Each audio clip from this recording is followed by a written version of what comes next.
അസ്സാം വലൈക്കും വറഹമത്തുള്ള. അൽഹംദുലില്ലാഹി റബ്ബിൽ ആലമീൻ വസല്ലല്ലാഹു അലാ മുഹമ്മദിൻ വഅല ആലിഹി വസുഹാബിഹി അജ്മഈൻ അമ്മാ ബഅദ്. നമുക്ക് ജോലിയും അതേപോലെ തന്നെ അംഗീകാരവും സാമ്പത്തിക നിലവാരവും അറിവും വിദ്യാഭ്യാസവും ഒക്കെ ഉണ്ടാകുമ്പോൾ എൻ്റെ കാര്യങ്ങളെല്ലാം മുന്നോട്ട് കൊണ്ടുപോകാൻ എനിക്ക് പറ്റും. ഇനിയിപ്പോൾ ആരും എന്നെ അങ്ങനെ തിരിഞ്ഞു നോക്കുകയോ എൻ്റെ കാര്യത്തിൽ ഇടപെടുകയോ എൻ്റെ സംരക്ഷകരായി വരികയോ ഒന്നും ചെയ്തില്ലെങ്കിൽ, കുടുംബങ്ങളോ ബന്ധുക്കളോ മാതാപിതാക്കളോ നാട്ടുകാരോ ഒന്നും ഇല്ലെങ്കിലും ഞാൻ മുന്നോട്ട് പോകും എന്ന് തെറ്റിദ്ധരിക്കുന്ന ചില ആളുകളുണ്ട്. ഒരു മനുഷ്യൻ എന്ന നിലക്ക് നമുക്ക് നമ്മുടെ കുടുംബവും നമ്മുടെ സാമൂഹ്യ ചുറ്റുപാടുകളും എല്ലാം വളരെ അനിവാര്യമായിട്ടുള്ളൊരു കാര്യമാണ്. ഇത്തരമൊരു ആശയത്തിലേക്ക് നമ്മളെ എത്തിക്കുന്ന ഒരു വാർത്തയാണ് കഴിഞ്ഞൊരു ദിവസം കേട്ടതും വായിച്ചതും. അതായത് വളരെ ഉന്നതമായ വിദ്യാഭ്യാസമുള്ള ഉയർന്ന തസ്തികയിൽ ജോലി ചെയ്യുന്ന ഒരാൾ, ജീവിത സാഹചര്യം കൊണ്ടായിരിക്കണം അദ്ദേഹത്തിൻ്റെ ആ ഒരു കാലഘട്ടത്തിൽ അദ്ദേഹം ഒരു വിവാഹം കഴിക്കുന്നത് യഥാർത്ഥത്തിൽ അയാളുടെ മതത്തിൽപ്പെട്ട വിശ്വാസി ആയിട്ടുള്ള ഒരാളെ അല്ല.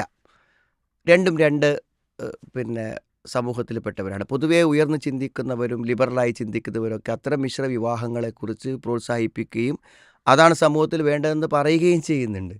യോജിപ്പാണല്ലോ വേണ്ടത് രണ്ടാൾ തമ്മിൽ. ഏതെല്ലാം കാര്യങ്ങളിൽ അവർക്ക് യോജിക്കാൻ പറ്റുമോ അവിടെയാണ്. ഒരു വിദ്യാഭ്യാസമുള്ള ആളും വിദ്യാഭ്യാസം ഇല്ലാത്ത ആളുമാണ് ഭാര്യ ഭർത്താക്കന്മാർ, അവർക്ക് എത്ര യോജിപ്പുണ്ടായിരിക്കും. അതേപോലെ തന്നെ സ്വഭാവ രംഗത്തുള്ള യോജിപ്പ്, ശാരീരികമായ അവസ്ഥയിലുള്ള യോജിപ്പ്, കുഫു എന്ന് പറയും, ഇത് വേണ്ടേ. അതേപോലെ തന്നെയാണ് മതപരമായ യോജിപ്പും. ഒരു കുട്ടി ഉണ്ടായാൽ ആ കുട്ടിയെ വളർത്തുന്ന കാര്യത്തിൽ നമുക്ക് ഒരേ അഭിപ്രായമാകണമെങ്കിൽ നമുക്ക് ഒരേ ആദർശമാകണം, ഒരേ ചിന്തയാവണം. അപ്പോൾ സത്യത്തിൽ ഒരു ഭദ്രമായ കുടുംബത്തിന് ആവശ്യം രണ്ട് ചിന്താഗതിക്കാരായിട്ടുള്ള ആളുകളല്ല, ഒരേ ചിന്താഗതിക്കാരായ ആളുകൾക്കാണ് ഒരു കുടുംബത്തെ ഒന്നിച്ച് മുന്നോട്ട് കൊണ്ടുപോകാൻ പറ്റുക. നമ്മുടെ ആർക്കും അറിയാത്തത് എങ്കിൽ പോലും ഇതിനെതിരായിട്ടാണ് ബോധവൽക്കരണങ്ങൾ നടക്കുന്നതെന്നാണ്. അപ്പോൾ അതൊരു വശം. അപ്പോൾ സത്യത്തിൽ ഇദ്ദേഹം വിവാഹം കഴിക്കുന്നത് എന്താണ്, അതേ സമുദായത്തിൽപ്പെട്ട ഒരാളെ അല്ല. അപ്പോൾ അങ്ങനെ ജീവിതം മുന്നോട്ട് പോകുമ്പോൾ എന്താണ്, അവർക്ക് യോജിച്ച് പോകാൻ പറ്റണില്ല. അതൊരു സ്വാഭാവിക കാര്യമല്ലേ. അപ്പോൾ സത്യത്തിൽ എന്ത് ചെയ്തു, അവർ വേർപിരിഞ്ഞു. പിന്നെ ഇയാൾ ഒറ്റപ്പെടുകയാണല്ലോ, ജീവിതത്തിൽ അയാൾ ഒറ്റപ്പെടുകയാണ്. കാരണം ഒറ്റപ്പെടാൻ പല കാരണങ്ങളുണ്ടായിരിക്കും. ഒരു പക്ഷേ വാർത്തയിൽ നിന്നത് വ്യക്തമല്ല. ഒരു കുടുംബം സ്വാഭാവികമായും എന്തു ചെയ്യും, അല്പം മതപരമായ ബോധമുള്ള ഒരു കുടുംബം ഒരിക്കലും, അത് ഏത് മതമാവട്ടെ, അവർ മറ്റൊരു മതത്തിൽ നിന്നുള്ള വിവാഹത്തെ ഒരിക്കലും അംഗീകരിക്കാൻ സാധ്യതയില്ല. അപ്പം തന്നെ എന്തു ചെയ്യും, കുടുംബത്തിൽ നിന്ന് പുറത്താവും. പക്ഷെ അപ്പോൾ തോന്നും എന്ത് ചെയ്യും, എനിക്ക് സാമ്പത്തിക കഴിവുണ്ട്, സൗകര്യമുണ്ട്, ശമ്പളമുണ്ടെന്നൊക്കെ വിചാരിക്കും. പക്ഷേ നമ്മുടെ കുടുംബത്തിൽ നമ്മൾ അകലുന്നതോടുകൂടെ നമ്മുടെ ആ ഒരു ഭദ്രത, സുരക്ഷിതത്വം, നിർഭയത്വം നഷ്ടപ്പെട്ടു പോവുകയാണ്. നമ്മൾ ഒറ്റപ്പെട്ടു പോകുക തന്നെയാണ് ശരിക്കും.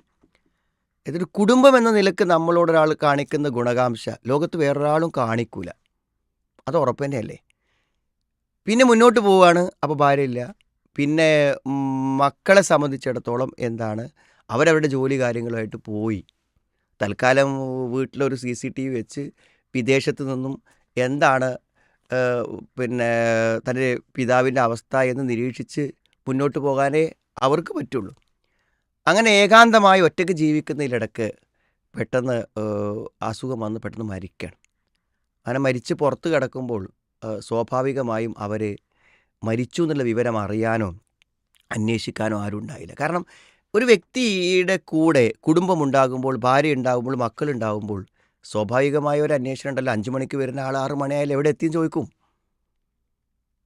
എന്നാൽ നമുക്കങ്ങനെ ആരും ഇല്ലെങ്കിൽ നമ്മളെ ആരും അന്വേഷിക്കാനാണ്.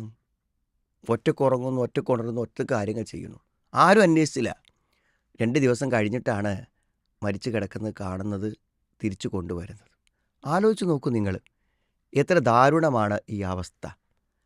അതുകൊണ്ട് കുടുംബങ്ങളിൽ നിന്ന് ധിക്കരിച്ച് ഇറങ്ങിപ്പോകുന്നവർ, നമ്മുടെ സമുദായം, അതേപോലെ തന്നെ നമ്മുടെ സാമൂഹിക ഘടന, ഇതൊന്നുമില്ലെങ്കിലും എനിക്ക് ജീവിച്ച് മുന്നോട്ട് പോകാം, ഞാൻ സ്വയം പര്യാപ്തനാണ്, എനിക്ക് അറിവുണ്ട്, ശമ്പളമുണ്ട്, സൗകര്യമുണ്ട് എന്നൊക്കെ ഒരു നിമിഷം നമുക്ക് തോന്നിയാലും നമുക്ക് നിലനിൽക്കാനും മുന്നോട്ട് പോകുവാനും നമ്മളെ സംബന്ധിച്ചിടത്തോളം സുരക്ഷിതമായ ഒരു ഒരു മാനുഷിക ബന്ധങ്ങൾ നമുക്ക് ഏറ്റവും ആവശ്യമായിട്ടുള്ള കാര്യമാണ് എന്ന് നമ്മൾ ഓർമ്മപ്പെടുത്തുന്നതാണ് ഈ കാര്യം. അതുകൊണ്ട് പരമാവധി നമ്മുടെ കുടുംബത്തിലും നമ്മുടെ മാതാപിതാക്കളിലും നമ്മുടെ സമുദായത്തിലും ഒക്കെ നിലനിന്ന് തന്നെ മുന്നോട്ട് പോകുന്നതിനെക്കുറിച്ചാണ് നമ്മൾ ചിന്തിക്കേണ്ടത്. അത്തരം ചില ബോധം നമ്മുടെ വരും തലമുറക്ക് നമ്മൾ പ്രത്യേകം നൽകേണ്ടതുണ്ട് എന്നതാണ് യഥാർത്ഥത്തിൽ ഈ ഒരു വാർത്തയിൽ നിന്ന് ലഭിക്കുന്നത്. അള്ളാഹു എല്ലായിടത്തും നിർഭയത്വവും സുരക്ഷിതത്വവുമുള്ള ഒരു സാമൂഹിക വ്യക്തി ജീവിതം അള്ളാഹു നമുക്ക് പ്രദാനം ചെയ്യുമാറാവട്ടെ.